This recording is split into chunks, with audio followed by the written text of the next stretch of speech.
Tahukah kamu, saat kamu menyalakan lilin, memasak makanan, atau bahkan bernapas, kamu sedang terlibat dalam eksperimen kimia? Kimia tidak hanya ada di laboratorium atau dalam buku pelajaran yang rumit. Faktanya, setiap hari kita dikelilingi oleh reaksi-reaksi kimia yang menarik dan menakjubkan. Dari sesuatu yang sederhana seperti membuat teh hingga yang kompleks seperti proses fotosintesis di daun, semuanya adalah bagian dari ilmu kimia. Reaksi kimia adalah cara alam bekerja di balik layar.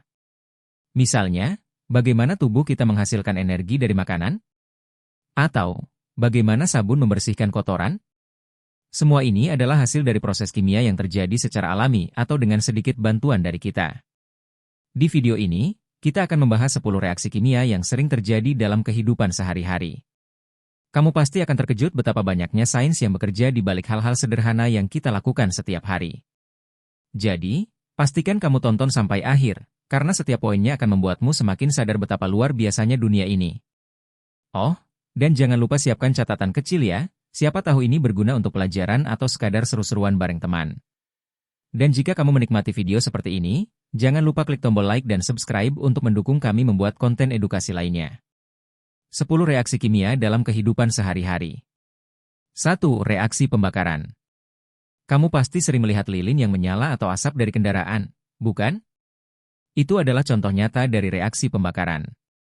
Secara ilmiah, pembakaran adalah reaksi antara bahan bakar, seperti gas, kayu, atau bensin, dengan oksigen di udara, menghasilkan panas dan cahaya. Contohnya, ketika kita menyalakan lilin, lilin akan terbakar karena adanya oksigen yang bereaksi dengan parafin di sumbu. Energi yang dilepaskan ini menghasilkan cahaya yang menerangi ruangan. 2. Fotosintesis pada tumbuhan.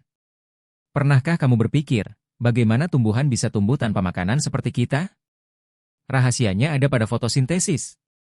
Tumbuhan menggunakan energi matahari untuk mengubah karbon dioksida dan air menjadi glukosa dan oksigen. Proses ini adalah salah satu reaksi kimia terpenting di bumi karena menyediakan makanan dan udara segar bagi kita. 3. Pernapasan sel pada manusia. Ketika kita bernapas, oksigen yang kita hirup membantu mengubah glukosa dari makanan menjadi energi di dalam tubuh. Proses ini disebut respirasi seluler, yang terjadi di dalam mitokondria.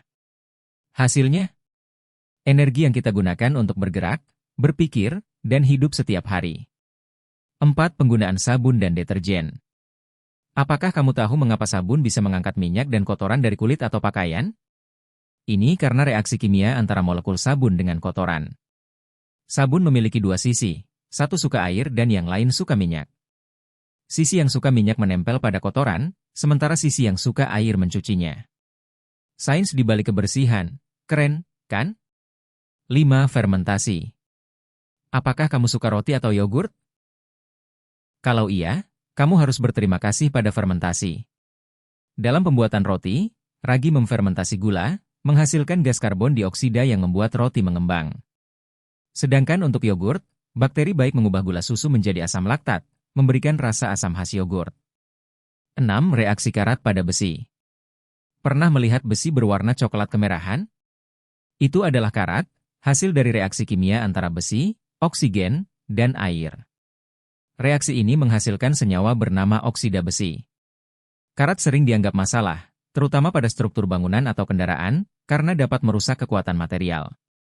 Tapi menariknya, ini adalah contoh reaksi kimia yang sangat umum di sekitar kita. 7. Efek soda kue dan cuka. Ini salah satu eksperimen yang sering dilakukan di rumah atau di sekolah. Ketika soda kue, natrium bikarbonat, dicampur dengan cuka, asam asetat, mereka bereaksi membentuk karbon dioksida. Gas ini yang membuat gelembung-gelembung terlihat. Selain seru untuk eksperimen, reaksi ini juga digunakan untuk membersihkan noda atau saluran air yang tersumbat. 8. Proses pemasakan makanan, reaksi Maillard. Pernah mencium aroma harum roti panggang atau daging panggang? Itu adalah hasil dari reaksi Maillard. Proses ini terjadi ketika protein dan gula dalam makanan terkena panas, menghasilkan warna coklat dan rasa yang khas. Reaksi Maillard adalah salah satu alasan mengapa makanan yang dipanggang atau digoreng terasa begitu lezat. 9. Mekanisme kerja pasta gigi. Ketika kamu menyikat gigi, pasta gigi bereaksi dengan asam di mulutmu. Sebagian besar pasta gigi mengandung bahan seperti fluoride yang membantu mencegah pembentukan plak. Selain itu, bahan abrasif di dalamnya membantu menghilangkan kotoran, sehingga gigi lebih bersih dan sehat. 10. Proses penguapan keringat. Tahukah kamu, mengapa tubuh kita terasa lebih dingin setelah berkeringat? Ini karena air di keringat menguap dan menyerap panas dari kulit kita. Proses ini adalah reaksi endoterm, di mana energi diserap untuk mengubah cairan menjadi gas. Inilah cara alami tubuh menjaga suhu tetap stabil, terutama saat cuaca panas. Dari menyalakan lilin hingga bernapas, ternyata banyak reaksi kimia yang kita temui dalam kehidupan sehari-hari. Pembakaran, fotosintesis, fermentasi, hingga reaksi yang terjadi saat kita memasak makanan, semuanya adalah contoh bagaimana ilmu kimia bekerja untuk mendukung kehidupan kita. Sains itu luar biasa, bukan? Dengan memahami reaksi-reaksi ini, kita tidak hanya bisa lebih menghargai alam, tetapi juga menemukan cara untuk memanfaatkannya dalam kehidupan sehari-hari, seperti membuat makanan lebih lezat, menjaga kebersihan, atau bahkan melindungi lingkungan. Jadi, sekarang giliran kamu. Mana reaksi kimia yang menurutmu paling menarik? Atau mungkin kamu punya pengalaman unik terkait reaksi kimia yang terjadi di rumah? Tulis di kolom komentar, ya. Dan jangan lupa, kalau kamu suka dengan video ini, klik tombol like, share ke teman-temanmu, dan pastikan kamu subscribe channel ini untuk konten edukasi menarik lainnya. Sampai jumpa di video berikutnya.